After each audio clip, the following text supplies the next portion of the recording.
bad marriage counselor. What? William. Call me Liam. O'Connor stared dumbfounded at the pair. Who are you? Northern reindeer. More specifically, we're Santa's 2 reindeer. Joe Deere spoke almost boredly, as if he'd answered that question 100 times before. In fact, it was a first for both him and Dasher, his wife. Liam looked around the room for anything new. He was sure they were trying to trick him. He was a marriage counselor, not a psychiatrist, which was obviously what this couple needed. He didn't see any place to hide the camera. So what was going on? Well, I'd have to say you totally hid your horns. Liam chuckled, agreeing with the joke. Joe looked at the clown with disgust.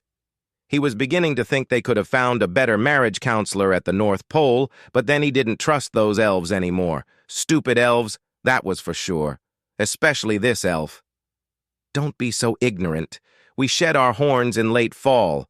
Well, we men do, and the girls keep them all winter until fawns are born in early spring. Liam decided to play along. So you drive Santa around in his sleigh? Uh-huh, Joe replied. Well, during the preseason, when we set up toy stashes all over the world. You don't think Santa could fit all the toys in the world into his sleigh, do you? And going back to the North Pole to resupply would take too long? That's why in December we deliver toys all over the world. We males manage to get all the work done before our horns fall off and leave the Christmas team for that special night. Christmas team? Not you? Not man enough for the real night, huh? Liam suppressed a chuckle. Joe rubbed his face. Things were going nowhere faster than Santa's sleigh. No? Aren't you listening? He thought for a moment about how to make this idiot see sense. Have you ever seen a picture of Santa's sleigh where the reindeer didn't have antlers? Have you? No, I haven't, come to think of it. I actually didn't know that reindeer lose their antlers. Hearing Liam's answer, Joe was ready to get up and leave. The guy was such a dumbass. Where did Dasher get that name? Antlers, not horns. Jesus, do you know anything? Joe shook his head. Deer on Christmas Eve are women. They have antlers, and we've already lost ours. The magic is mostly in our antlers. We reindeer couldn't move a sleigh on Christmas Eve. And Joe is very strong, Dasher picked up. The load they haul fits in a sleigh twice as big as the ones we haul, and they carry a load 3 times as heavy. So Rudolph is a female, huh? Rudolph looks like a man to me. How far these people go in their delusions. What an asshole, exploded Joe. Dasher patted him on the arm to calm him down. Rudolph's the only man who ever flew at Christmas, and he had to borrow a little magic from all our horns to do it. But Santa figured his bright nose would help on a foggy night. She shook her head at that memory. It was so weird having a reindeer without antlers flying in front of me. Liam leaned back in his chair, confident he could dispel their misconceptions. Sorry, guys, but there are a few holes in your misconception. I know enough about deer to know you're screwed. Anyone who's seen Bambi knows that his mother didn't have antlers, only his father. He leaned back in his chair smugly, proud to possess knowledge they clearly lacked. Joe jumped up from his seat ready to go. Dasher pulled him back as he grumbled, I didn't come here to teach that damned ignorant asshole. Dasher patted his arm again and turned to Liam. Yeah, female deer don't have antlers, except for caribou. Liam cut in again to point out what they'd missed. Okay, caribou, whatever they are. But you said you were a deer, not a caribou. Joe's grumbling intensified to a boiling point.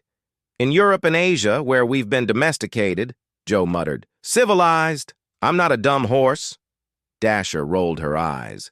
We got a pat on the arm. They call us reindeer. Our North American cousins have decided to remain. She glanced at her husband. Uncivilized, and are called caribou. But we're the same species. It all seemed like fiction to Liam. But there were other problems. Okay, but come on. You don't look like any deer I've ever seen. You have no fur, You walk on two legs, and I've never seen a deer with breasts like your wife's. Dasher clutched at her husband's arm to keep him from leaping across the table. Apologize now, she demanded.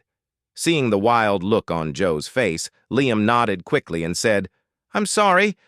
I'm really sorry. Dasher dear felt her husband sink into the chair, but she could still feel the tension in his arm. Liam had to watch himself, or he would find out how strong Joe really was. That's what the magic of Christmas is all about. We reindeer and elves only manifest as such in November and return to human form by mid-January. If we stayed in holiday form year-round, those pointy-eared elves would end up in a lab somewhere, and we'd probably be heads on the wall of some hunter's trophy room. Dasher flinched at his words. Listen, asshole, Joe began. Dasher slapped him hard on the arm. Joe made a grimace and rubbed his arm, continuing. Sorry. Look, we can get to our problems. I don't care if you believe us or not, but we're here for counseling, not your edification. Okay, what's the problem? Liam leaned back in his chair, confident that their delusion would end up being a big part of their problem. Well, for one thing, I'm raising a dumb elf, burst out Joe. Dasher squeezed herself into a lump. What? Liam hadn't expected that answer. Another dumb explanation, Joe muttered. He sighed. Look, our magical form doesn't manifest until we're 5. My son turned 5 last month, and he's an elf. How does that happen? Liam realized, lending credibility to their psychosis. Ask my wife, Joe said, adding air quotes. Dasher looked at her husband with sadness and regret. Santa. Joe, you know how irresistible he can be.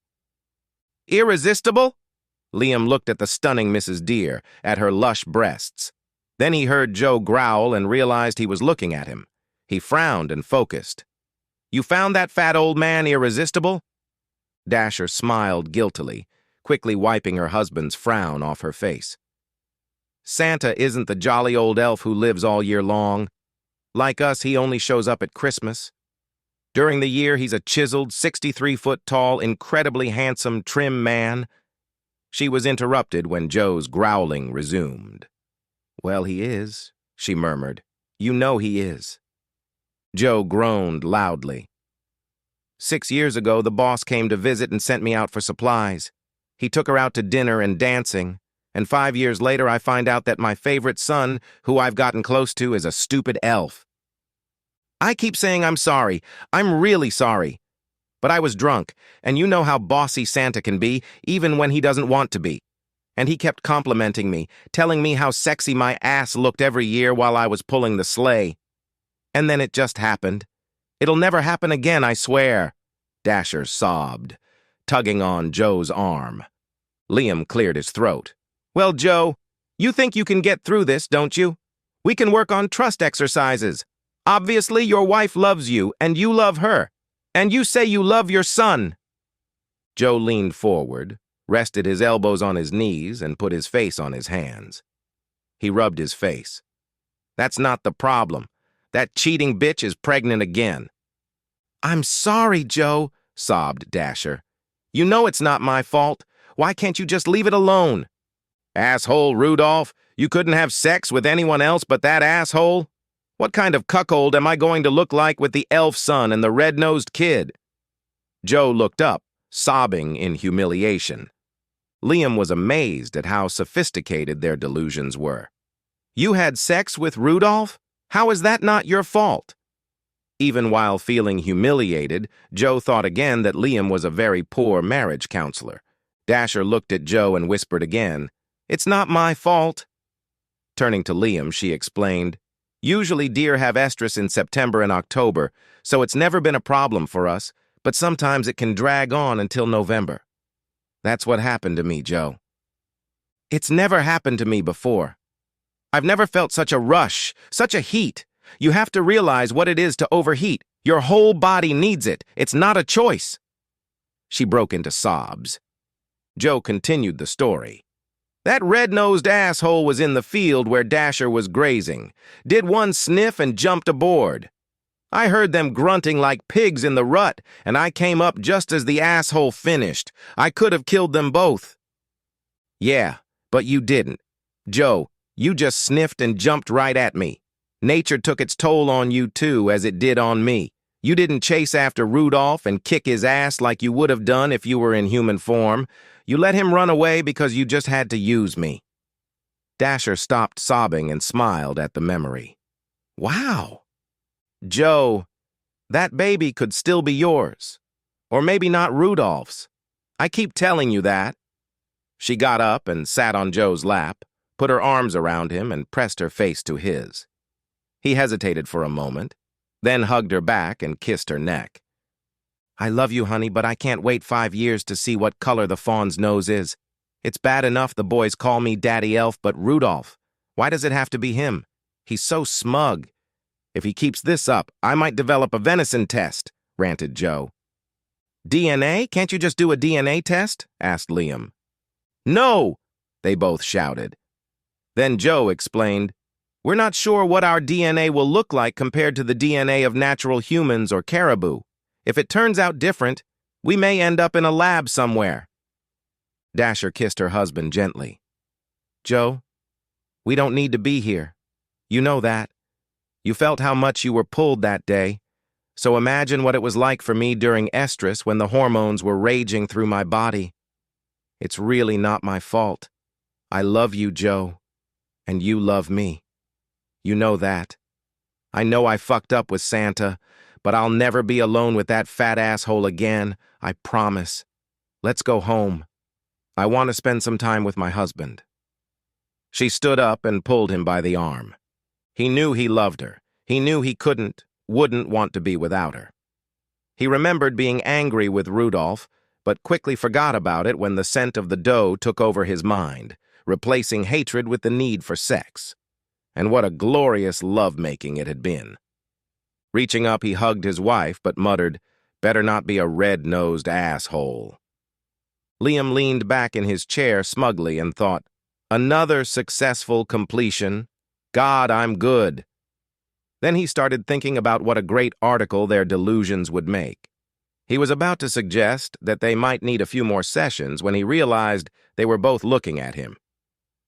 Thinking about what kind of story this is going to turn out to be, huh? Joe accused. No, Liam muttered. Everything that happens in our session is confidential. Strictly confidential. Joe laughed. Well, let me ask you this. Do you usually keep notes? Maybe record sessions on tape? Liam suddenly realized he didn't take any notes and remembered to turn on the tape recorder. Joe saw realization flash across Liam's face and said, when we walk out the door, you won't even remember this session or what we talked about, not even in your sleep. Joe chuckled. You won't even forget to bill us for the session. Ta-ta, asshole. Both dear laughed as they walked out of the office, hugging each other. Even though Liam was a terrible counselor, they both felt hopeful about their future. The end! Subscribe to my channel. Thank you!